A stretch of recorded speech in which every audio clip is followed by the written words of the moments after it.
ఇక్కడ మీరు చూస్తున్నది పద్మబ్రహ్మ ఆలయం. ఈ ఆలయం స్వర్గబ్రహ్మ ఆలయానికి బ్యాక్ సైడే ఉంటుంది. ఈ ఆలయం ఇప్పటికే తన గోపురాన్ని కోల్పోయి ఉంది.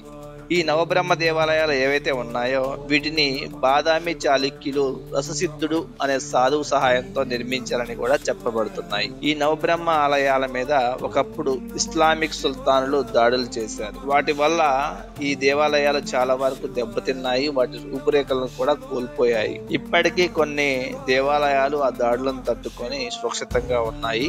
కొంతవరకు నవబ్రహ్మ ఆలయాలకు సంబంధించిన పూర్తి వివరాలు, అసలు రససిద్ధుడు ఎవరు, అసలు ఇక్కడ దాడులు ఎలా జరిగాయి, ప్రస్తుతం ఇక్కడ పరిస్థితి ఎలా ఉంది, ఇవన్నీ తెలుసుకోవాలంటే మీరు పూర్తి వీడియో చూడాలి. వీడియో నచ్చినట్లయితే లైక్ చేయండి, షేర్ చేయండి, సబ్స్క్రైబ్ చేయండి. Thank you. ఓం నమః శివాయ, ఓం నమః శివాయ, ఓం నమః శివాయ, ఓం